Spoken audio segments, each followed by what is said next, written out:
지금 현안은요, 단순하게 보게 되면은 수요 대비 공급이 부족하다는 거죠. 시간대별로 물론 틀리겠지만은요. 그리고 두 번째로는 주인공은 고객, 소비자라는 거. 그게 외면돼 있다는 거. 실제로 소비자들은요, 서비스가 높고 안전도가 높고 불편한 부분이 없으면 5% 10% 요금이 비싸도 전혀 이것에 탓하지 않습니다. 이용을 한다는 거죠. 이전에 타다를 죽였지만은 타다에서 얻을 수 있는 게 뭔지 시사하는 게 상당히 크다는 것도 중요한 포인트라고 보고 있습니다. 세 번째, 수입원이 적으면 올릴 수 있는 방법을 찾아야 된다는 거죠. 그건 현안이죠. 그리고 마지막으로 공급이 부족하면 외부에서 늘리는 방법을 도출하는 것도 굉장히 중요합니다. 이 몇 가지 꼭지를 두고 심야난부터 문제점을 개선할 수 있는 이런 노력이 필요하지 않나 이렇게 좀 보고 있습니다. 이 타다 금지법 때도 제가 굉장히 많이 국회 쪽이나 이런 쪽도 얘기를 많이 했었고 욕도 진짜 많이 했었습니다. 왜 그러냐면은 타다 금지법이 진행이 될 때, 타다가 진행이 될 때 이 국토교통부의 유권 해석을 받으면서 진행한 사업이거든요. 그래서 서울에 예를 들어서 한 2,000대 공급을 하고 아마 이 가입이 180여 명, 몇만 명 정도 돼서 저도 가입을 했지만 거의 200만 명이 다 됐거든요. 근데 타다가 왜 성황이었었고 왜 인기를 끌었고 소비자 중심으로 됐는지에 대해서 벤치마킹하고 상당히 많이 배워야 되는데 그런 게 없는 상태에서 죽인 부분들, 그러다 보니까 얼마 전에 이 택시난이 심화되면서 또 이 주력을 했던 박홍근 의원이 소환이 됐었죠. 그래서 뭐 그런 얘기도 굉장히 많았었는데 그만큼 이제 이 타다 관련 쪽도 이제 미래의 어떤 택시 이외의 모빌리티 수단을 더 도입해야 된다는 목소리가 굉장히 많이 높아지고 있고, 얼마 전에도 원희룡 장관이 며칠 전에도 만약에 이러한 탄력 요금제라든지 다양한 방법을 써서 실제로 호출률이 50% 이상 안 되면은 이 웨이 타다 같은 모빌리티 수단까지도 생각한다라는 부분들이 굉장히 강력하게 나오면서 여객 운수사업법을 개정하겠다 이런 얘기를 많이 했습니다. 그래서 아마 그런 부분들을 주질해서 제가 발표한 내용들은 그래서 앞에 있는 그런 이 현안에 대한 부분들, 어떤 문제점이 있고 뭐를 어떻게 해결해야 되는지 그런 부분들을 말씀을 드리고요. 아마 패널로 나오신 두 분 박사님이 또 분야별 전문가이시기 때문에 또 말씀 들으시면 훨씬 더 좋은 융합 모델이 나오지 않을까 이렇게도 보고 있습니다. 일단은 국내 교통 환경 자체가 별로 좋은 건 아닙니다. 일단은 아마 10년 전에 연간 국내 이 교통사고 사망자가 5,000명이 넘었습니다. OECD 국가 중에서 맨 밑바닥이었어요. 워낙 높았습니다. 근데 최근에 들어와서 많이 올라가서 3,000명까지 거의 떨어져서 뭐 올해 내년에 2,900명대까지 나오는 거 아니냐라는 얘기가 나오고 있는데, 사실 이런 진행되는 부분들은 별로 마음에 드는 부분은 아니에요. 왜 그러냐면은 너무 이제 강제적으로 법에 대한 제도적 구속력에 대한 부분들을 강조를 하면서 가중 처벌이라든지 뭐 아마 관련법을 진행을 하다 보니까 실제로 해외 선진국에서는 법적 제도적 구속력에 대한 것들은 대한 마지막 단계고 앞단에서는 세뇌시킬 정도의 안전교육을 몸에 배게끔 어릴 때부터 진행을 해야 되는데, 아까 말씀드린 대로 운전면허 제도 자체가 저는 MB 때 한 11년, 12년 됐죠. MB 때 대국민 운전면허 제도 간소화 발표한 다음에 아예 그 50여 시간이 11시간으로 줄은 나라입니다. 그때 제가 경찰청 운전면허 제도 개선위원이었거든요. 위원회가 해체된 걸로 알고 있습니다. 저희가 그 이후에. 그러니까 그 정도로 심각했어요. 근데 일본이나 지금 중국은 60시간으로 가고 있는데 우리는 13시간입니다. 호주 2년 걸리고 독일 정식면허까지 3년 걸리거든요. 근본적으로 시스템 자체가 차에 대한 시스템을 배우질 않고 무작정 지금은 자격을 나눠주는 누이 좋고 매부 좋은 형태의 변하는 게 운전면허 제도다 이렇게 보고 있습니다. 그러니까 경찰청한테 제가 그런 얘기를 합니다. 아예 인도네시아 시골에서는 3만 원 주면은 면허 시험 안 보고 그냥 정식으로 면허 주거든요. 아예 그런 제도 도입해라. 중국에서 5천 명이 들어와서 운전면허 따갈 정도의 문제점이 큰 나라 아니냐라는 부분들을 강조를 하고 있는데, 한번 씌워진 면허가 이제는 어려워지기가 어렵다는 얘기죠. 그래서 13시간으로 굳어 있기 때문에 일본이나 중국 같은 이 운전면허 제도의 4분의 1 정도로 줄어들었다라는 측면, 이런 것들이 이제 사실 이런 교통 환경을 나쁘게 만드는 부분이 아니까 전동 킥보드 문제도 굉장히 심각하고요. 또 배달이 확산되면서 연간 이륜차 사망자가 450에서 500명입니다. 하루에 한 명 이상이 이륜차 사고로 사망할 정도로 굉장히 낙후된 시스템을 갖고 있다는 거. 뭐 이륜차의 문제는 손도 못 댈 정도로 사용신고제도부터 폐차제도까지도 아예 없다 보니까 심각하죠. 그러니까 표를 의식해서 그런지 실질적으로 이쪽 좀 목소리가 좀 높고 문제가 되는 부분들은 아예 관여를 안 하다 보니까 아예 사각지대로 남아 있다는 것도 문제점이라고 보고 있습니다. 지금 오늘 주제인 택시난에 대한 부분들은 아마 아시겠지만은 이거 언제 얘기입니까? 너무 오래된 얘기거든요. 근데 아직도 이 부분이 가중되고, 또 코로나로 인해서 이 택시 기사들이 뭐 한 30, 20, 30% 빠져나갔다 이렇게 얘기를 하면서 지금 이 가중되고 있다는 거. 그래서 아마 저녁 때 택시 한번 잡으신 분들은 일을 박박 갈 정도입니다. 굉장히 심각합니다. 저도 한 2번 정도 당하면서 이제는 무슨 일이 있어도 차를 가져가는 이런 악순환이 반복되거든요. 아니면 대중교통이 연계가 되면은 대중교통을 이용한다든지 아예 택시를 포기할 정도로 굉장히 심각하다는 거. 그래서 그런 부분들을 앞에 적어놨으니까 한번 전체적으로 보시면 좋을 것 같습니다. 일단 전체적인 문제점이 교통환경에서 굉장히 문제점이 크다는 거. 요새 최근에 뭐 다음 달부터 이 단속하기 시작하는 우회전, 사거리에서 우회전 신호등 같은 경우에도 소비자한테만 전가하거든요. 우회전하는 게 무슨 법도 아니고 굉장히 어렵게 신경을 많이 쓰게 만드는 거. 물론 이제 횡단보도 앞에서 일단 정지는 기본적으로 우리가 배워야 되는 내용인데 나머지 부분들은 훨씬 더 사고를 줄일 수 있는 방법이 굉장히 많거든요. 그래서 우회전 전용 신호등 같은 경우도 효과 있는 부분들은 훨씬 강조해서 줄일 수 있는 부분들도 있고 여러 가지 방법이 있다는 겁니다. 그러다 보니까 우회전할 때 공포감을 자극하는 부분들도 상당히 문제점인데 소비자한테 전가한다는 부분도 얼마든지 개선할 수 있는 다양한 방법이 있다는 것도 좀 아쉬운 방법이라고 말씀드릴 수가 있어요. 그 다음에 두 번째 교통환경 보시게 되면은 고령자 사고, 고령 운전자 사고도 급증하고 있고 고령 보행자도 사고가 굉장히 많이 늘어나고 있습니다. 이거는 뭐 어쩔 수 없는 부분이 있는데 물론 운전면허 반납 제도라든지 또 자율주행에 나오는 기술을 활용한 능동식 안전장치가 거의 이제 의무화되기 시작을 했습니다.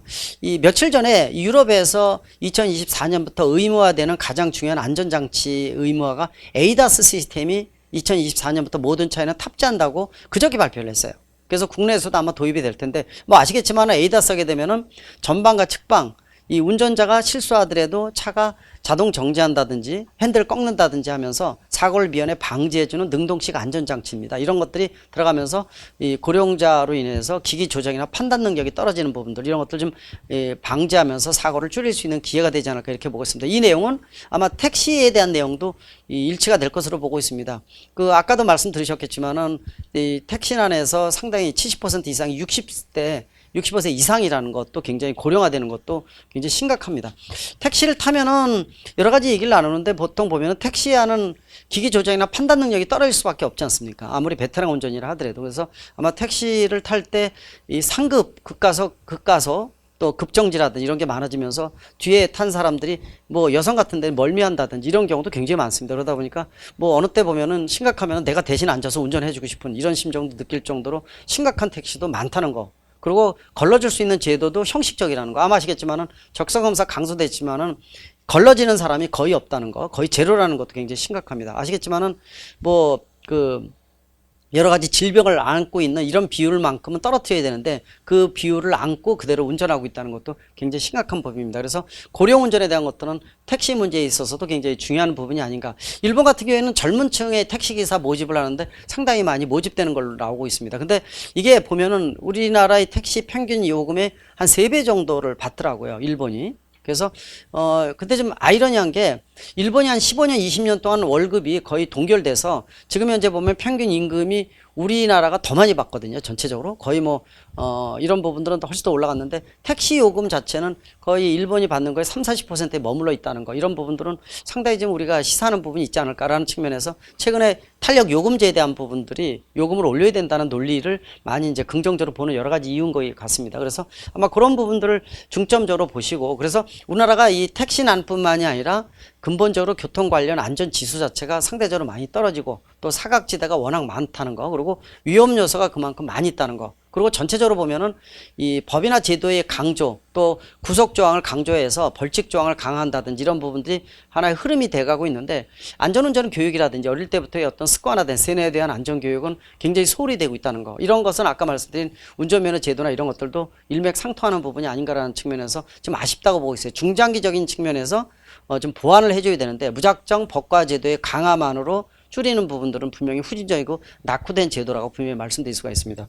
자, 일단 교통사고 요 지수는 넘어가고 택시 현황에 대한 부분들 일반적인 건 뭐 아실 겁니다. 일단 야간에 심한 시간대에 이동할 수 있는 이동수단은 이 대중교통이 끊어지다 보면 택시뿐이 없다는 거. 그래서 뭐 최근에 들어와서 버스라든지 아니면 지하철을 연장을 한다든지 하는 것도 있는데 이게 간단한 얘기는 아니거든요. 이게 전체적인 보완 수단이 되기는 분명히 어려울 것으로 보고 있습니다. 그래서 그만큼 심야 택시에 대한 것들은 더더욱 어려움이 가중되고 있다라는 거. 그리고 등록 대수 택시 자체가 국내 약 25만 대 정도가 나와 있는데 그중에서 개인 택시가 거의 70%가 넘습니다. 17만 대 되고 법인 택시가 상당히 적거든요. 문제는 이 전체 택시기사의 74%가 60대 이상이라는 거죠. 통계로 나온 거 보면은. 그리고 심지어는 뭐 80대 택시기사분들도 질비합니다. 아마 국토교통부에 등록된 부분들 보면은 3,000명 이상 이렇게 좀 나와 있거든요. 그만큼 이제 그 연세 드신 분들이 택시를 운전하는 분들이 많은데 그만큼 문제가 심각하다는 거 아실 겁니다. 이쪽 전문가들이시니까 보통 70세 넘게 되면은 기기 조작이나 판단 능력이 떨어지면서 실제로 내 생각하고는 쉽지 않게 움직이는 게 자동차의 특성이라고 보시면 돼요. 물론 여기에는 능동식 안전장치를 통해서 운전자가 운전을 못하더라도 대신 장치가 역할을 해주는 이러한 장치가 보편화되면 좀 더 안전이 보장이 되겠지만은 결국 사람이 운전하는 거기 때문에 그런 부분들은 어쩔 수 없이 이 고령자 사고가 급증하는 요인 중에 하나가 아닌가 이렇게 보고 있습니다. 일단은 야간의 운행에 대한 것들은 시야 확보가 잘 되질 않고 비나 눈이 오게 되면은 더더욱 빛 반사로 인해서 굉장히 어렵습니다. 고령자 운전이 야간에 비가 올 때가 최악의 상태입니다. 이런 상태에서는 운전하기가 굉장히 어렵고 까딱하면 사고로 이어질 수가 있다 보니까 그리고 노동 강도가 워낙 크고 피곤도가 굉장히 높아지는 게 야간 운전입니다. 그러다 보니까 개인 택시의 고령 운전자분들이 야간에는 아예 나오질 않는 특성을 많이 갖고 있어요. 그러다 보니까 법인 택시만 가지고 30%에 해당되는 법인 택시가 역할을 하기에는 한계가 있다는 거. 노동 강도가 크다는 거. 그리고 이 받는 것이 심양 활증이 있다 하더라도 그거 가지고서는 보상 차원에서는 굉장히 미약하다라는 부분들이 하나의 목소리가 아닌가 이렇게 보고 있습니다. 그래서 법인 택시에 대한 부분들은 뭐 많아봤자 300만 원, 200만 원 이렇게 얘기를 할 정도로 굉장히 낙후돼 있다는 거. 그리고 뭐 아까 말씀드린 대로 코로나 이후에 열악한 특히 이제 코로나 확산으로 인해서 이용객이 떨어지다 보니까 기사분들이 모두 다 택배업이라든지 배달업 쪽으로 많이 들어갔죠. 물론 택배나 배달업 쪽이 노동 강도가 훨씬 더 강합니다. 근데 강한데 이 받는 이 수입에 대한 것들은 훨씬 더 크다는 거죠. 그래서 투잡이나 쓰리잡 하시는 분들도 굉장히 많은 게 최근의 흐름이 아닌가 이렇게 보고 있습니다. 그래서 일단 법인 택시의 기사 이직이 굉장히 가속화되고 있는데 약 2만 명 정도에 대가 좀 떠나서 되돌아오지 않는 부분들도 굉장히 문제다라는 부분들. 그 다음에 택시업이라는 것 자체가 굉장히 특징적인 의미를 갖고 있습니다. 정부가 이 취업에 대한 일자리에 대한 것들을 지난 정부부터 굉장히 크게 만들기 위해서 노력을 하고 있는데 택시업이라는 일자리 자체가 연세든 고령자뿐만이 아니라 누구든지 진입해서 일을 만들어낼 수 있는 게 택시업이라는 그래서 어떻게 보면 일자리의 마지막 보루다 이런 얘기를 많이 하고 있거든요. 근데 이런 부분도 좀 아쉬운 부분이 있어요. 그만큼 택시업 자체가 열악한 것도 있지만은 누구다 진입할 수 있다는 얘기는 그만큼 여러 가지 그 수입이라든지 이런 여러 가지 측면에 보면은 좀 더 젊은 층들이 택일할 수 있는 미래 직종으로서의 택일 부분들 좀 있어야 되는데 그런 것들이 너무 열악하다는 것은 그만큼 월급이 상당히 낮다는 부분도 있어서 더더욱 좀 아쉬운 부분이라고 보고 있습니다. 자, 택시 현황 두 번째 보시게 되면은 타다 모델 아까도 말씀드렸는데 2020년 3월에 이 여객운수 사업법 개정으로 인해서 중지가 됐습니다. 이른바 타다 금지법이 들어오면서 문제가 됐죠. 이 부분들은 상당히 아쉬운 부분이 있어요. 타다 모델을 택시 쪽에서 극구 반대를 해서 결국은 이에 관련 단체에 의해서 이 모델이 죽었다 그러지만은 사실 미국이 우버 같은 거 처음에 도입할 때 택시 업계에서 뉴욕이나 이런 데서 난리가 났었던 거. 그래서 죽은 사람도 여러 명이 있거든요. 그럼에도 불구하고 미국 정부에서 우버가 미래의 먹거리다라는 측면에서 진행을 했었고 지금 더욱 다양한 모델이 되면서 상생 그림으로 진행하고 있고 글로벌 시장을 주도하고 있는 이런 모델이 나와 있다는 것은 우리 입장에서는 굉장히 아쉬운 부분이 많아요. 타다에 대한 것들도 진행 안에서 내부적으로 진행한 내용을 제가 들었었는데 이 모델이 수도권 중심으로 이 카니발을 중심으로 해서 거의 뭐 1500대부터 시작을 했었죠. 아마 얘기 아실 겁니다. 근데 이 모델이 거의 200만 명의 이 가입자가 있었던 이유가 타다의 모델을 보게 되면 특히 이 심야 시간대 커리어 우먼들이 이용할 때 안전하다는 인식이 굉장히 컸습니다. 뭐 아시겠지만은 11인승 카니발에다가 뭐 후불제 개념이죠. 미리 카드 등록을 해서 하는 부분들도 굉장히 편한 부분도 있고 또 안에 깔끔하고 실내 넓고 그 다음에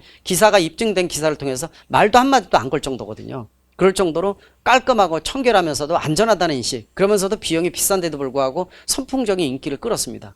그거를 택시업계에서 받아들여야 되는데 일단 죽여버리다 보니까 여기에서 나왔던 장점들을 흡수를 못했어요. 이제 들어와서 이미 죽은 다음에 이 법이 잘못됐느니 정치적으로 얘기 나오는 부분들은 아쉬운 부분이 굉장히 큽니다. 그만큼 국회에서 만들어진 입법으로 만들어지는 법 중에서 악법이 너무 많다는 것도 좀 아쉬운 부분이 많아요. 아니면 말고가 아니라 법을 없애지는 않거든요. 그런 법은 우리 주변에서 지금 너무 많다 보니까 이런 부분들이 지금 진행이 되고 있다는 건 더더욱 아쉽다고 보고 있어요. 그래서 제일 중요한 부분들은 지금 그러고 이제 그 산학금제도 폐지가 된 것도 아마 아시고 2020년 1월에 폐지를 했거든요. 그래서 이 월급식으로 배분받는 전액관리제를 시행을 했는데 근데 운수업계에서 운송 이 수익 기준금이라는 제도를 만들어지면서 일종의 산학금 제도가 왜곡돼서 진행을 하고 있다 보니까 똑같은 부담을 느끼고 있다는 거죠. 이런 것들도 실질적으로 문제가 큽니다. 그러다 보니까 이 법인 택시를 중심으로 해서 실제로 수익금 자체가 워낙 적고 아까 말씀드린 일본의 30% 수준이라는 것은 우리가 좀 한번 고민을 해야 되는 상황이 아닌가 이렇게 좀 보고 있습니다. 또 최근에 들어와서 유가 급등으로 인해서 더더욱 악순환이 반복되고 있고요. 또 제가 전기차협회 이런 것들도 회장을 맡고 있지만은 이 전기 택시가 굉장히 많이 보급이 되기 시작을 했는데 일단은 보급 대수가 워낙 적고 또 이 보조금 자체가 금방 고갈이 되다 보니까 끌고 싶어도 못 끌고 있습니다. 워낙 유가 자체가 충전 요금이 가솔린 대비해서 4분의 1 정도로 굉장히 저렴하거든요. 그러다 보니까 인기를 끌 수밖에 없고 요새 다양한 전기차가 나오면서 완성도가 좋아지고 있다는 거예요. 그래서 앞으로 머지않아서 이 택시도 전기 택시로 완전히 바뀌는 이런 부분이 나오면서 좀 더 개선이 될 수 있는 요소가 나오지 않을까 이렇게 좀 보고 있습니다. 일단은 제일 중요한 것이 이 수요 대비해서 공급 불균형이 심야 시간대에 심각하다는 거. 밤 9시부터 시작해서 새벽 2시 사이에 더욱 한 4시간, 5시간이 집중적으로 발생을 하고요. 뭐 출근 시간도 말할 필요 없습니다. 그 출퇴근 시간도 역시 택시 난으로 인해서 택시 잡기가 굉장히 어려워지고 있다는 거. 그런 부분들. 특히 고령자분들은 택시 잡기가 더 어려워요. 빈 택시를 손을 들여서 잡는 게 아니라 젊은 층들은 앱을 깔아서 앱에서 부르다 보니까 줄 서 있을 때 앱으로 부르거든요. 그러다 보니까 실제로 선택의 폭에 있어서 고령자분들이 택시 운전하는 것도 문제지만은 고령자의 소비자들이 택시를 잡기는 더더욱 어려운 부분이 많아지고 있다는 거. 이런 것들도 이 극과 극으로 가는 부분이 아닌가라는 측면에서 좀 아쉬운 부분이 굉장히 크다고 보고 있습니다. 그래서 제일 중요한 것은 불균형에 대한 부분들을 어떻게 해소하느냐가 키워드가 될 것 같고요. 또 이 소비자 중심으로 바꿔주는 것도 굉장히 중요합니다. 지금 얘기 나온 타다금지법이라든지 이런 내용들이 사실은 소비자는 외면하고 소비자가 왕이거든요. 소비자 중심으로 해줘야 되는데 소비자의 목소리 반영이 전혀 안 돼 있는 상태에서 무작정 이에 관련 이 단체 또 이에 관련 당사자들끼리 합의를 보고 정부가 이런 부분에 진행한 부분들은 지금 굉장히 아쉽습니다. 소비자가 일단은 제3자로 전락한 이런 사례라고 보고 있는데 지금이라도 사실 소비자 중심으로 바뀌어야 된다 이렇게 보고 있습니다. 그래서 정부의 정책에 대한 부재가 책임이 크다라는 부분들은 분명히 말씀드릴 수가 있고 땜질식 처방이 아니냐라는 분들 최근에 들어와서 국토부 원희룡 장관이 택시 난을 해소하기 위해서 콜을 부르더라도 50% 이상 성공률부터 뭐 다양한 방법을 쓰겠다. 특히 탄력 요금제에 대한 부분들 얘기 많이 나오고 있는데 과연 이게 될 것인가에 대한 것들도 고민이 많습니다. 잘못하면 월급만 이 비용만 올려서 소비자한테 전가만 되고 택시난에 대한 것들은 계속 진행되는 거 아닌가라는 부분들을 측면에서 좀 더 세밀한 전략이 필요하다고 분명히 말씀드릴 수가 있습니다. 이 문제점에 대한 것들은 말씀드린 대로 일단 수입원 자체가 워낙 열악하다는 거 그리고 시간대별 수급 불균형이 더더욱 크다는 거 야간에는 더 심각성이 뛰어나다는 것도 문제점이고요. 그 다음에 이 70%에 해당되는 개인 택시에 대한 부분들이 진입을 하지 않는다는 것도 굉장히 큽니다. 그리고 택시 이외의 수단에 대한 도입은 워낙 강성하게 들어오다 보니까 쉽지 않다는 거 정부도 땜실식 처방으로 인해서 그런 부분에 있어서 그 반짝이식으로 나오다가 그 다음에 또 사라지는 이런 부분들이 반복되고 있다는 것도 굉장히 중요합니다. 주무부서 국토교통부가 좀 더 고민을 해야 되는 거 아닌가 이렇게 보고 있습니다. 아까 말씀드린 타다 모델에서 배우는 부분들 굉장히 크거든요. 이것들은 우리가 분명히 참조할 부분이라고 보고 있는데 죽인 다음에 다 잊어먹는 어떻게 리셋이 너무 강하죠. 우리가 특성들이 그래서 그런 부분들은 좀 더더욱 아쉽다라는 거. 그 다음에 마지막 취업 업종이 아닌 좀 선택적 직종으로 할 수 있는 부분들을 좀 만들어야 되는데 그러기 위해서는 일단 받는 보수적인 측면이 좀 많이 상승돼야 되지 않느냐. 그러기 위해서는 결국 비용이 올라갈 수밖에 없는 부분들은 필연적일 것 같습니다. 워낙 택시에 대한 비용이 좀 낮은 편에 속한 거는 확실한 사실인 것 같아요. 일본 같은데 택시 타게 되면은 깜빡 잠들어서 20-30분 후에 깨면은 그 비용 올라가는 거 보고 놀랄 정도거든요. 그만큼 이제 쉽지 않은 부분이 택시라고 보고 있는데 그래서 우리가 좀 이런 것들은 중간 단계에서 얼마큼 절충을 잘하느냐가 키워드가 되지 않을까 이렇게 보고 있습니다. 그래서 운전자, 고령 운전자에 대한 부분들을 어떻게 하면 벗어날 수 있을까? 아까 말씀드린 각종 장치나 첨단 장치를 통해서 사고를 방지하고 여러 가지 쓴다 하더라도 결국 사람이 운전하는 것, 고령자 운전에 대한 위험성은 또 제도적으로 여러 가지 적성 검사를 5년에서 2년으로 줄이고 예를 들어서 각종 적성사 기준도 치매라든지 이런 여러 가지 치수를 가지고 측정을 하고 있지만 실제로 걸러지는 사람들은 거의 제로라는 거. 그리고 2차, 3차에 이 기회를 제공해 주다 보니까 실제로 이 통과 안 되는 사람이 없습니다. 그러니까 실제로 운전면허 제도 반납 제도도 거의 줄어들고 있고 그러다 보니까 고령 운전자에 대한 것들은 근본적인 문제가 있지 않느냐라는 측면에서 택시도 사실 고령운전자에 대한 고민은 좀 해야 된다 이렇게 보고 있습니다. 최근에 들어서 각종 택시 플랫폼이 등장을 하고 있는데 이런 수입원에 대한 것들을 실제로 택시기사 일선에서 갈 수 있는 부분이 많은데 플랫폼에 배만 불리는 이런 꼭지들이 많이 등장을 하고 있다는 것도 상당히 좀 아쉬운 부분이 아닌가 이렇게 보고 있습니다. 자, 그래서 제일 중요한 것은 택시난을 해소할 수 있는 방법이 무엇냐라는 것을 포인트를 잡으면은 이게 시중에 많이 나온 얘기들인데 화두를 제가 던지면은 일단 전문 패널 분들이 이제 말씀을 나누실 것으로 보고 있습니다. 택시 부재 푸는 거 이거 별 효과 없습니다. 심야 활증 시간대 12시에 10시로 당긴다라는 얘기도 굉장히 많았습니다. 그래서 활증 시간을 올린다라는 부분들. 그 다음에 실질적으로 수입을 획기적으로 늘릴 수 있는 방법을 마련해야 되는데 고민이 많은 거거든요. 이런 방법을 여러 가지 동원하는 것 중에 하나가 뭐 서울시 같은 데는 심야 시간대 횟수당 인센티브를 회당 3,000원씩인가 주는 거 더 주는 것도 있었죠. 이런 것들이 이제 이 즉흥적으로 지자체에서 진행하는 부분이 있었는데 그래서 이러한 인센티브를 얼마큼 안정된 제도화된 시스템으로 만들어 주느냐도 굉장히 중요할 것 같고요. 그 다음에 법인 택시 아까 그 산학금 제도가 간접적으로 운영이 된다 이렇게 보고 있는데 실질적으로 이런 부분들을 얼마큼 없애주면서 월급제 형태 이상의 기본 요금 임금 이상의 어떤 수입원을 안정적으로 만들어주느냐도 계속 제시될 수 있는 부분이 아닌가 보고 있습니다. 이번에 가장 국토부에서 목소리를 높이고 있는 이 탄력 운임제, 탄력 요금제에 대한 것들이 아마 이 본격적으로 되지 않을까 이렇게 보고 있습니다.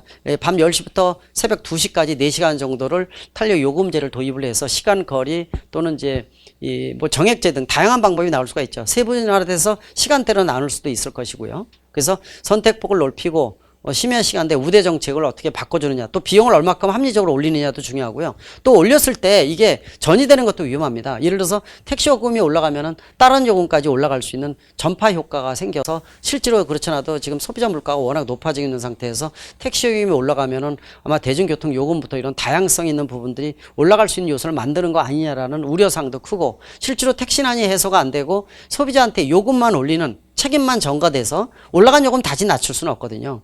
이거는 불가능합니다. 아까 말씀드린 대로 제가 모두에서 운전면허 제도에 대한 부분들도 50여 시간에서 11시간, 지금 13시간까지 됐지만은 늘리질 못하고 있는 것이 누이 좋고 매부 좋은 형태로 한번 풀어진 제도를 강화한다는 것은 굉장히 어렵다는 거죠.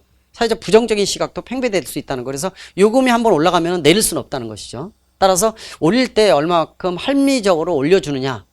공감대에 대한 것들이 있어야 되고 이거는 소비자 단체나 이런 데서도 목소리 반영을 통해서 오늘도 아마 그래서 이런 시간 마련된 것이 그런 중요한 부분이 아닌가. 왜냐하면은 지금 택시 요금이라든지 정부에서 진행하는 부분들은 주로 이해 관련 단체만 엇갈려 있지 실제로 소비자 단체가 옛날 타다 금지법이 나올 때 식으로 소비자 단체가 외면되는 부분들은 좀 더 목소리를 높여야 되는 거 아닌가 이렇게 보고 있습니다. 일단은 여러 가지를 봐야 될 겁니다. 시간대라든지 교통량이라든지 심야 시간의 정도라든지 지역적 특성도 좀 틀릴 거고요. 또 다른 요소로 작용하는 피크 타임에 대한 것들도 있을 겁니다. 또 서비스 수준에 대한 것들도 굉장히 신경을 써야 됩니다. 실제로 소비자들은요. 서비스가 높고 안전도가 높고 불편한 부분이 없으면 5% 10% 요금이 비싸도 전혀 이것에 탓하지 않습니다. 이용을 한다는 거죠. 또 훨씬 더 높아도 이용하는 사람은 이용한다는 겁니다. 근데 그 서비스가 나중에 흐지부지 돼서 원점으로 데려가고 이 비용만 올리는 이러는 경우도 굉장히 많기 때문에 굉장히 고민을 많이 해야 된다는 측면에서 이전에 타다를 죽였지만은 타다에서 얻을 수 있는 게 뭔지 시사하는 게 상당히 크다는 것도 고민이고요. 결국은 아까 말씀드린 원희룡 장관이 최후의 수단으로 만약에 안 되면은 다른 이동수단을 도입을 하겠다라는 것이 이제 미국의 우버라든지 이런 거 또 타다를 다시 들어온다든지 이런 것들은 굉장히 중요한 부분이라고 보고 있어요. 물론 여기에는 택시업계가 반발하겠지만은 택시업계에다가 우선권을 줄 수 있는 방법을 절충안을 만들어서 이 공급에 대한 것들을 좀 보완을 해주는 것도 굉장히 중요하지 않나 이렇게 보고 있습니다. 이 마지막으로요 부작용을 최소화하는 것이 중요할 겁니다. 지금 여러 가지 방법이 정부에서 마련되고 있지만은 부작용을 얼마큼 최소화시켜주냐 키워드라고 보고 있어요. 일단 실질적인 임금 상승 방법이 무엇인가에 대한 것들. 그 다음에 기존 택시 이외의 이동수단 투입을 용납할 것인가 라는 부분들이 화두가 될 것이고요. 탄력 요금제, 탄력 운임제일 경우에 다른 분야의 파급에 대한 것들 연쇄 상승 효과라든지 또 소비자한테만 부담을 시킨다든지 하는 부분들도 고민을 해야 될 것으로 보고 있습니다. 그리고 정부가 규제 일변도의 포지티브 정책에서 네거티브로 갈 수 있는 어떤 규제 개혁이 가능한 이런 법적인 부분이 이런 모델을 통해서 가능할 것인지에 대한 것도 고민해야 되겠고요. 또 고령운전자를 좀 더 젊은 층으로 끌어들일 수 있는 방법도 신경을 써야 될 것 같습니다. 그리고 역시 이제 심야 택시난에 대한 것들은 우리가 고차방 정식이라 하는데 좀 더 심플하게 접근하는, 단순하게 접근하는 방법이 필요하지 않나 이렇게 보고 있습니다. 지금 현안은요, 단순하게 보게 되면은 수요 대비 공급이 부족하다는 거죠. 시간대별로 물론 틀리겠지만은요. 그리고 두 번째로는 주인공은 고객, 소비자라는 거. 그게 외면돼 있다는 것도 굉장히 중요한 포인트라고 보고 있습니다. 세 번째, 수입원이 적으면 올릴 수 있는 방법을 찾아야 된다는 거죠. 그건 현안이죠. 그리고 마지막으로 공급이 부족하면 외부에서 늘리는 방법을 도출하는 것도 굉장히 중요합니다. 그러니까 꼭지들을 보게 되면 단순하거든요. 이 몇 가지 꼭지를 두고 심야난부터 택시에 대한 호출부터 문제점을 개선할 수 있는 이런 노력이 필요하지 않나 이렇게 좀 보고 있습니다. 제가 이렇게 화두를 좀 던져놨는데요. 아마 이 전문가들께서 말씀을 해주시면 좋을 것 같고, 뒤에 제가 첨부로 최근에는 칼럼을 첨부를 해놨습니다. 나중에 한번 참조해서 보시면 좋을 것 같습니다. 지금 현재 택시 승차난이 발생하고 있는 것은 이것도 택시 수급 불균형에서 발생됐다라고 볼 수가 있고요. 그러면 왜 수급에 불균형이 발생이 되고 있는가라는 원인에 대해서 좀 살펴볼 수가 있는데, 지금 현재는 택시 승객이 상당히 감소했다가 갑자기 또 승객이 많이 몰리는 경향이 있습니다. 이 배경에는 한 2년 전부터, 2년 반이죠. 2019년도 말, 2020년도부터 코로나 팬데믹이라는 그 전 세계적으로 유행병이 또 우리나라에도 왔고, 이로 인해 가지고 택시 산업에 종사하는 종사자 수가 급격하게 줄어들었습니다. 운수 종사자 수만 줄어든 게 아니라 택시 매출액도 줄고 또 택시 승객도 줄었습니다.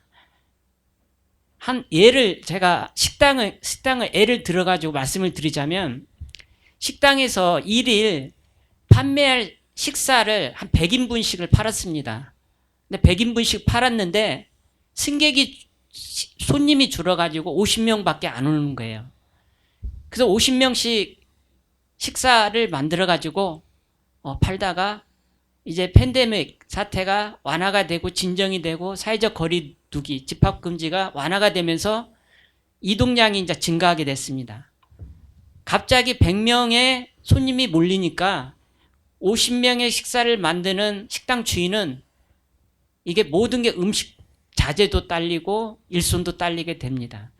이로 인해 가지고 지금 현재 심야 시간대에 승차난이 발생되는 게 아닌가라는 생각이 들고요.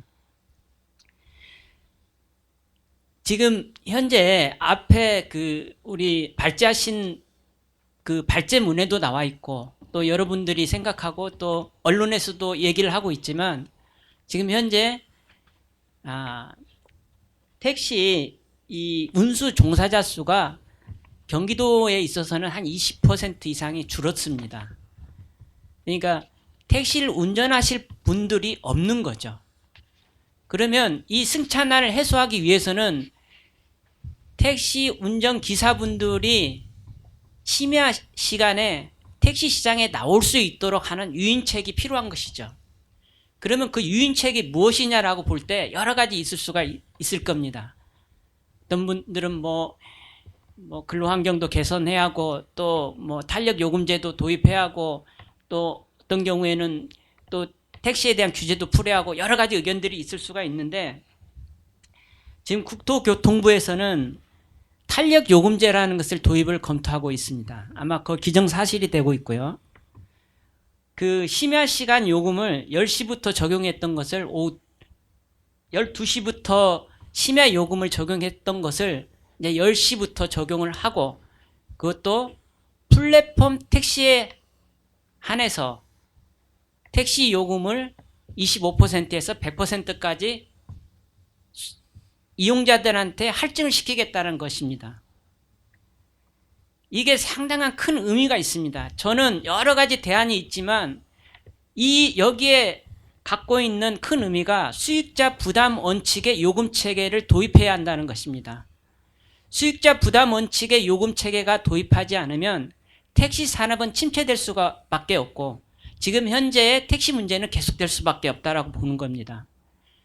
심야 시간대, 또 아침 출퇴근 시간대 어떤 수혜를 받으면 차별화된 택시 서비스를 받는 사람은 차별화된 요금을 지불하고 택시를 이용해야만 택시 승객에게도 긍정적인 효과가 있고 택시 산업 전반적인 측면에서도 긍정적인 효과가 나타납니다.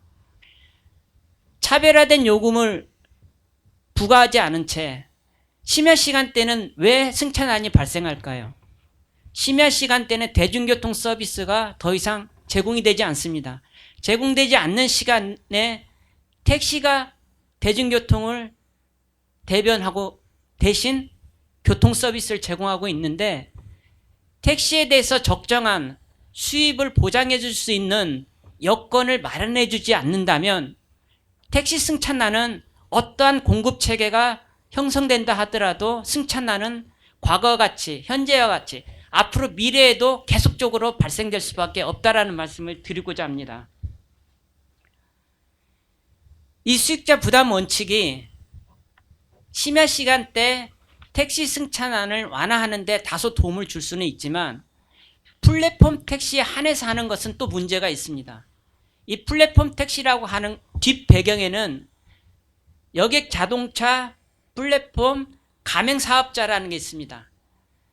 플랫폼 택시를 연결해주는 가맹 사업자들이 수익을 많이 올릴 수 있는 그런 환경을 만들어주기 때문에 실질적으로 택시 운수 종사자들한테 돌아가는 혜택은 크지 않을 것이라는 거죠. 근본적으로 지금 현재 가동률 실차율이 50% 미만이라고 하는 것들이 언론에도 나와 있습니다. 어떻게 하면 택시 산업에 종사하고 있는 50%에 해당하는 택시들이 시장에 나올 수 있도록 하는 게 무엇보다도 중요한 것이죠. 일단 50%에 해당되는 택시가 심야 시간대, 아침 출퇴근 시간대 나오도록 하는 게 1차적인 해결 방안이 되어야 할 것 같고요. 그 다음에 택시가 해결하지 못한다면 다른 규제를 풀어서라도 해결 방안을 모색해 볼 수가 있는데 이러한 문제를 해결하지 않고 택시 공급을 늘리기 위한 택시 총량제를 무시한다든지 아니면 여러 가지 택시 운송 사업에 대한 면허권을 남발한다든지 하게 되면 총량제가 없어지는 효과를 나타내면서 택시 이 산업은 걔는 아수라장이 될 수도 있다라는 것이죠. 그래서 현재의 이 택시 승차난과 택시 대란이라고 하는 것은 택시업에 종사하고 계시는 분들이 운송 수입이라든지 보수 체계가 그분들이 이 강도 높은 노동에도 불구하고 적절하지 못한 그런 관계에서 나타나고 있기 때문에 운수 종사자들한테 적정한 수입과 보수 체계가 보장이 된다라고 하면 고령화 문제도 해결할 수 있을 것 같고 젊고 유능하고 친절한 택시 시장에 진입하고 있는 젊은이들이 돌아올 수 있는 거죠. 그러한 것들 해결하기 위해서는 택시 운수 종사자들이 적정한 수입이 보장받을 수 있도록 하는 그런 요금 체계하고 운수 종사자들에 대한 근무 환경에 대한 개선이 필요한 때가 지금이 아닌가라는 생각입니다. 여기저기서 택시 대란 얘기하는데 이게 제가 보기에는 뭐 이미 예상된 참사가 아닌가 생각을 합니다. 택시 공급 부족하고 그런 거는 뭐 다 아실 거예요. 택시 대란이 왜 일어나느냐? 택시가 없기 때문이죠. 그러니까 택시가 없는 것보다 택시가 몰 사람이 없는 거예요. 제가 그래서 표로 정리를 해봤지만은 법인 택시 같은 경우 특히 더 문제입니다. 10년부터 19년까지 전국적으로 한 3만 명 가까이 줄었습니다. 그런데 19년부터 21년까지 거의 같은 수의 법인 택시 기사가 빠져나갔죠.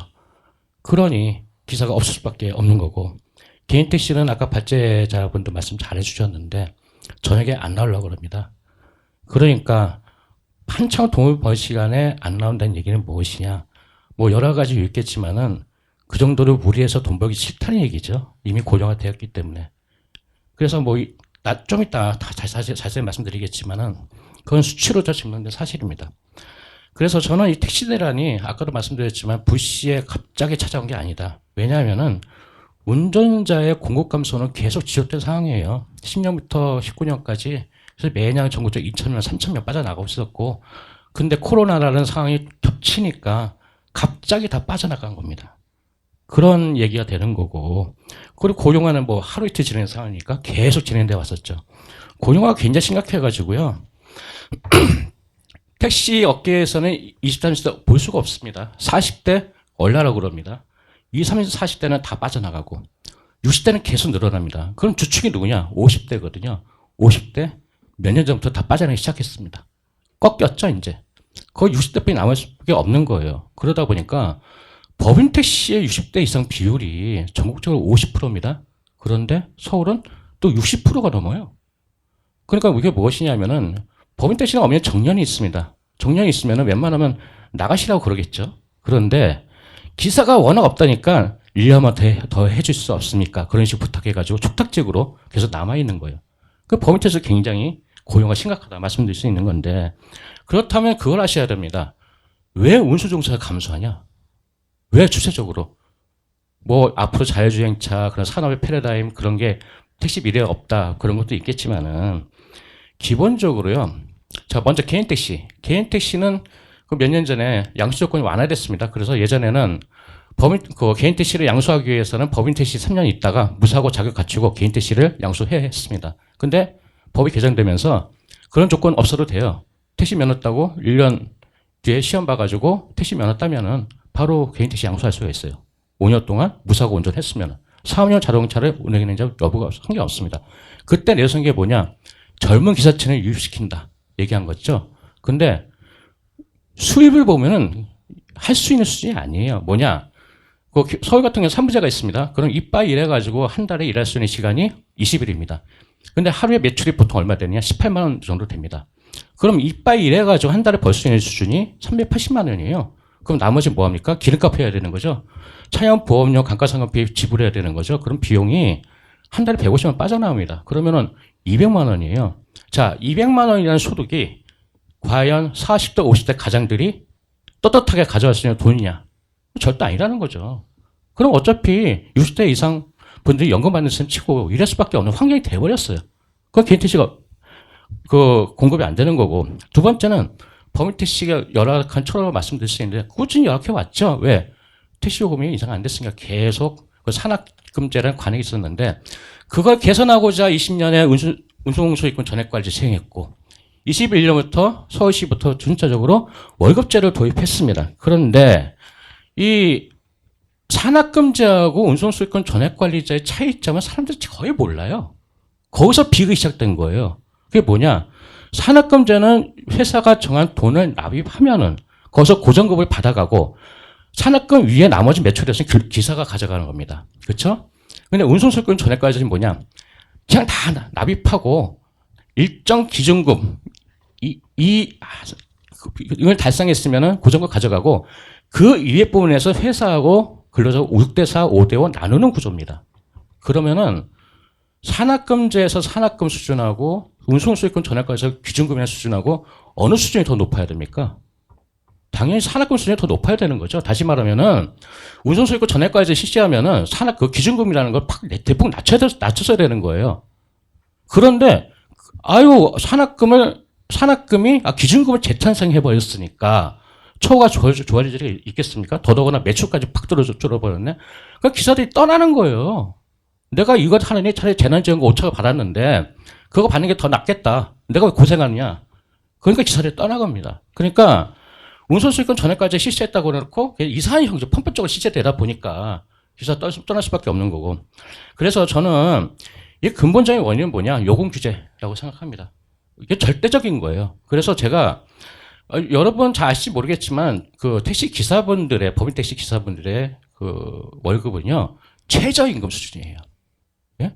그래서 제가 최저임금 인상을 하고 요금 6km 보통 승객이 탔을 때 6km 간다 그러는데 6km 갔을 때 택시 요금 비교해봤습니다. 최저임금이 20년 동안 310% 올랐습니다. 15%. 요금 얼마나 올랐습니까? 70% 올랐습니다. 그러면은 그 인건비가 차지하는 비중이 택시에서 60% 50% 얘기하는데 그냥 315% 그러면은 최소한 150% 이상 올랐어야지 이게 요금이 올랐어야지 이치에 맞는 얘기입니다. 근데 달랑 70%예요. 이거는 말이 안 되는 얘기죠. 어? 그러면서 이거는 계속 시민들 눈치 본다, 소비자 운동 눈치 본다 그래서 요건 좀 올리지 못한 겁니다. 그렇기 때문에 이상할 때마다 4년, 5년 주기로 한번 그렇게 올려버리니까 굉장히 소비자 입장에서는 크게 받아들이겠죠. 그런 문제도 있고. 그리고 그 심야 할증. 우리나라 심야 할증은 언제 실시되는지 아실 거예요. 다들 모르시다고요? 그래서 물어보니까 언제? 왜? 그게 바로 예전에 박정희 시대에는 통금이라는 제도가 있었죠. 0시부터 4시까지. 누구도 다닐 수가 없어요. 근데 전두환 정권이 들어서면서 심야 통금 해제해버렸네요. 그러면서 0시부터 4시가 된 겁니다. 통금 해제된 시간. 할증 20%. 어느 나라도 이렇게 할증하는 나라 없습니다. 그리고 그 야간 근로 수당이 지급되는 기준이 저녁 10시부터 아침 6시까지예요. 그런데 이런 할증은 어디서 나왔는지 이게 너무 경직적이지 않나 그런 얘기 말씀드리고 싶습니다. 그래서 저는 요금이라는 게 기본적으로 시도지사의 영역인데 사실 선출직이다 보니까 눈치를 볼 수밖에 없고 그리고 거기에 더 한몫 하는 게 저는 소비단체라고 생각합니다. 적정한 가격을 인상하는 것을 용인할 수 있어야 되는데 소비자 단체 시민들이 용납을 못하는 거예요. 그것도 굉장히 문제라고 생각하거든요. 그래서 그럴 바에는 차라리 요금 결정 권한을 가는 사람들이 하고 일단은 정부에서 보조금 지불하는 사업을 만들든지 아니면은 요금 규제를 완전히 없애버리든지 둘 중에 하나는 결단이 필요하다고 생각하고 대체로 요즘 나누는 게 탄력요금제 말씀하시는데 거기에 대해서 송정현 박사님이 정확히 말씀하셨습니다. 플랫폼에 대해서만 허용하는 거예요. 그러면 일반 택시들은 뭡니까 그러면? 거기에 대한 형평성 문제가 생길 수밖에 없는 거고 그리고 플랫폼 택시가 몇 프로나 된대요. 그런 문제 고민이 있어야 된다고 생각하는 거고요. 그리고 뭐 심야 시간에는 리스제를 허용한다. 근데 법적으로 굉장히 불법입니다. 이거는. 여기 그 택시발전법 11조 2가 그겁니다. 택시 운수 종사자의 소정 근로시간은 40시간 이상으로 보장한다. 주.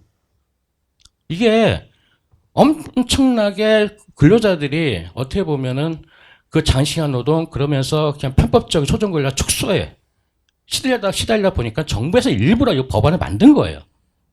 그런데 다시 또 계약자 할 수 있는 뭐 리스트에 돌아가자. 이게 말이 안 되는 거죠, 이게. 그리고 또 뭐냐면은 타다 우버 허용한다? 죄송한 얘기지만 지금 할 수 있어요. 그 여기저기서 운송 사업 다 개정돼 가지고요. 타입 1 하면은 플랫폼 운송 사업 이름으로 정부에 신청을 해서 허가 신청을 해가지고 허가를 받을 수가 있습니다. 그런데 이것도 다시 또 타다를 하자, 우버를 하자 하는 얘기는 기존의 사회적 합의, 그러니까 엄청나게 사람들 출혈하고 그랬을 때 사회적 비용을 치르고 난 다음에 그래 한번 해보자 해가지고 제도화시킨 거를 다시 원상복구 시키는 게 안 되는 거예요. 이미 제도는 있습니다. 할 수가 있습니다. 그런데 타다 우버 또 다시 논한다는 자체가 이건 왜 소모적인 논쟁인지 저는 이해할 수가 없습니다. 하여튼 간에 저는 이렇게 생각합니다. 싼 게 비지떡이라는 말이 있습니다. 그런데 소비자가 싼 걸 원하다 보니까 제품이 비지떡이 돼버린 거예요. 저는 이렇게 생각하고요. 그런 측면에서 그냥 요금 문제에 대해서는 좀 정부의 전향적인 대책이 필요하지 않나 생각합니다. 예, 이상입니다. 근데 이제 택시나 내소에서 모든 사람이 다 이야기하고 있는 가운데 하나는 수요가 공급보다 많다. 그런데 왜 수요가 공급보다 많으냐? 공급은 택시는 물건입니다. 운전자가 없으면 그 공급은 전혀 작동하지 않는데 문제는 공급자가 급격하게 감소해 있고 그 공급자도 인구 구조의 변화에 의해서 고령화로 가 있다. 그래서 지금 현재 초과 수요 상태에서 우리가 직면하고 있는 문제 가운데 하나는 코로나19라고 하는 이 충격 자체가 이 소위 택시 시장에도 우리가 생각하지 못한 어떤 구조적 충격을 주는 것 같아요. 이게 아마 아까 우리 두 분이 말하는 대로 초과 수요 상태에서 택시라고 하는 그 자동차가 실제로 운영하기 위해서 근로자가 돌아오게 하는 이 시스템은 아마 이 사회가 안고 있는 문제와 직결되어 있는 것 같아요. 그래서 택시 지금 남은 문제는 오늘 두 분의 논평과 또 우리 김 교수님의 이야기를 들어보면 좀 더 우리가 이 다차원적으로 이야기를 해야지. 아까 우리 이제 김필 선생님은 이걸 고차원 방정식으로 풀면 안 된다라고 이야기하는데 실제로 지금 경제학적인 문제로는 이게 고차원 방식이 되어버렸어요. 보통 이게. 왜 그러냐면 수요와 공급 이야기 한다 그러면 우리는 수요자하고 뭘 이야기해야 되냐면 택시는 그러면 공급을 택시에 허가되는 숫자로 해줄 것이냐, 택시를 하는 운전자로 해줄 것이냐, 이런 문제가 있잖아요. 그럼 택시라고 하는 건 이미 공급되어 있단 말이죠. 그런데 택시에 이 사물이 작동되게 하려고 그러면 운전자가 공급돼야 되는데, 우리 안기정 교수님, 안기정 위원님하고 우리 송계동 위원님 다들 뭐냐면 택시 운전사와 택시라고 하는 이 매개의 메커니즘에 대해서 사람들이 그 생각을 하지 않고 있다. 경제학적으로 생각하면 이쪽에 어떤 인센티브 시스템 자체라고 하는 것을 전혀 논의를 하지 않고 그냥 우리의 이야기하는 대로 그냥 이거는 초과 수요의 문제다 라고 이야기하는데, 물론 이 초과 수요의 문제가 있지만 자동 택시에서의 공급 측면에서의 구조적 문제를 논의하지 않으면 이 초과 수요 문제라는 것은 아무런 해결책이 없는 이런 논의가 되는 것 같습니다. 이게 이제 이 몇십 년 동안 반복되는 부분들이기 때문에 그만큼 현안이 이제 복잡한 부분도 있다라는 건데, 가장 공감대에 대한 부분들은 상대적으로 다른 직종에 비해서 택시업에 대한 부분들이 임금에 대한 체계가 실제로 반영이 안 됐다라는 것이 가장 큰 요인일 것 같아요. 지금 뭐 이 지난 문재인 정부 때 최저임금에 대한 것들이 가장 많이 올라간 이 요소 중에 한 가지인데, 그것도 못 따라가는 게 택시 임금이다라고 얘기했을 때는 굉장히 심각도가 높다는 겁니다. 그러니까 이 월급은 당연히 받는 임금 체계는 올려야 되지만은 그거를 국민들의 공감대에 대한 것들을 얼마만큼 맞춰주느냐가 굉장히 중요할 것 같습니다. 물론 이 오늘 전문가들 나오셨지만은 정부도 그렇고 각 전문가들이 이 얘기를 조율을 해서 진행하는 부분들이 굉장히 많은데, 저도 굉장히 불만이 많거든요. 각 분야의 정부 자문 들어가서 제가 협회를 10개를 맡고 있다 보니까 모빌리티 쪽 안 들어가는 게 없어요. 거의 다 들어가거든요. 근데 가면은 사실 선진 사례 중에서 얼마든지 똑같진 않더라도 벤치마킹해서 한국형 선진 모델로 만들 수 있는 사례가 굉장히 많습니다. 아까 지금 뭐 사회자님부터 시작해서 두 분 전문가분들 말씀 나오는 거 보면은 다 그런 내용들이거든요. 얼마든지 우리가 벤치마킹해서 우리 한국형 모델로 할 수 있는 것들이 굉장히 많은데, 그런 부분들을 도외시하고 사실 너무 이 정치적 구호에 휩쓸린 거 아닌가라는 측면이 좀 있어요. 제가 보기에도 그런 부분이 좀 아쉽다고 보고 있습니다. 일선에서 택시 타면은 기사분들하고 얘기하다 보면은 사실 마음이 아파요. 왜냐하면은 200만 원 법인 택시 간 넘는다 이것저것 치열하게 싸워가지고 하는 것 자체가 사실 그 직종을 요구하기가 상당히 불편하거든요. 이런 상태에서는 이런 내용 자체가 사실 쉽지 않다 이렇게 보고 있어요. 근본적으로 올려줘야 됩니다. 올려서 공감대 형성이 가장 중요할 것 같고요.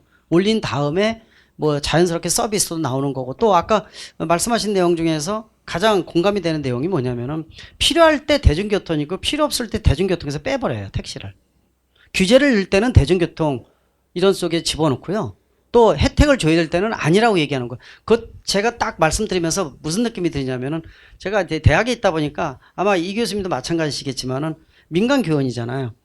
그 공무원으로 놓습니다. 필요할 때. 필요할 때 규제를 넣을 때는 공무원이래요. 그리고 혜택을 줄 때는 공무원이 아니에요. 대학 교원은요.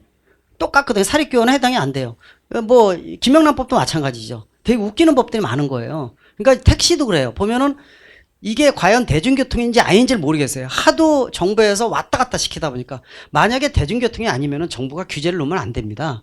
풀어놓고요. 서비스 차원에서 차별화시키고 비용은 마음대로 해라.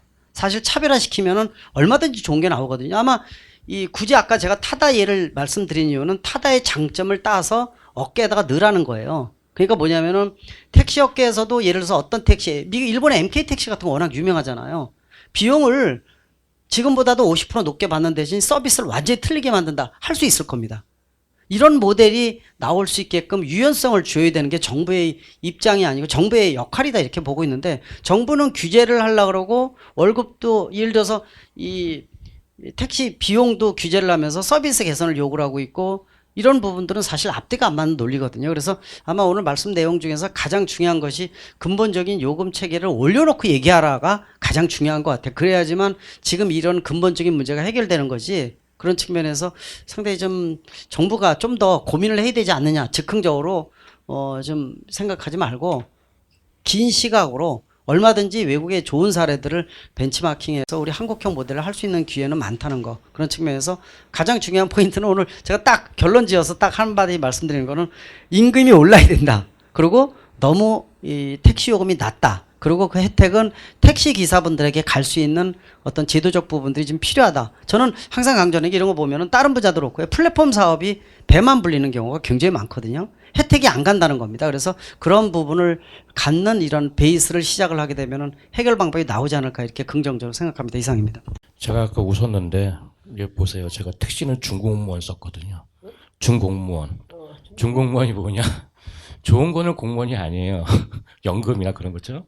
나쁜 거 복무 기준 지켜야 되고 감사받는 건 공무원이에요.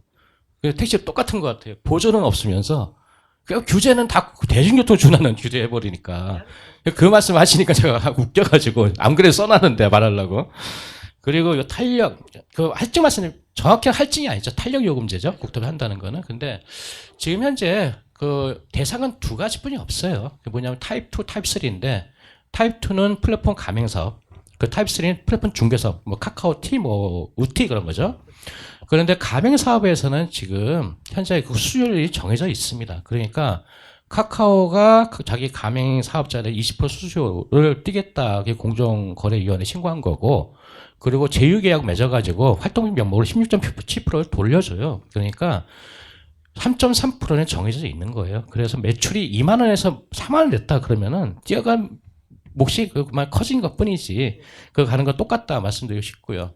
근데 문제되는 건 타입 3죠. 그러니까 지금까지 카카오티 같은 경우에 다 호출을 받는 거를 다 무료로 했었는데 무료가 아니고 이제 유료로 받을 수 있다 얘기되는 거죠. 근데 거기서 되는 문제가 운수 종사하고 배분은 어떻게 가져가느냐. 저는 이 5대5 그 배분 그런 건 안 된다고 생각합니다. 그러니까 많은 부분들의 운수종사가 가져갈 수 있고 여분이 있다면 회사도 가져갈 수 있게 만들고 그 나머지 한 10에서 20% 수수료 가져간다 그러면은 합리적인 수준이 아닌가 생각을 하고 그런 측면에서 정부가 좀 어떤 입장을 표명해야 될까 하는 생각을 하게 됩니다. 예.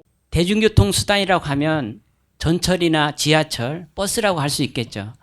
근본적으로 대중교통은 국민들의 교통권 차원에서 24시간 서비스를 제공하든가 아니면 대중교통 수단이 운행이 어려울 때는 보조교통 수단으로서 택시가 운행을 하게 됩니다. 근본적으로 제가 말씀드리고자 하는 내용은 택시하고 대중교통 수단하고 동일한 교통수단이 아니라는 거죠. 그리고 택시 대란의 문제를 어떤 특정하고 그 택시 여객 자동차 운송 그 플랫폼 가맹 사업이라든지 중개 사업이 있는데 그런 사업자를 통해 가지고 택시 대란을 푸는 방법도 있지만 근본적으로 택시 산업이 침체되지 않고 택시 산업에 젊고 유능하고 친절한 젊은 운수 종사자들이 시장에 진입할 수 있도록 유인책을 만들어야 택시 산업에 대한 희망이 있고 또 택시 승차난과 같은 택시 대란이 일어나지 않을 거라고 저는 보기 때문에 이러한 그런 문제에 대해서 좀 정부가 전향적인 자세를 가지고 대처를 해 주셨으면 하는 바람을 가지면서 마치겠습니다.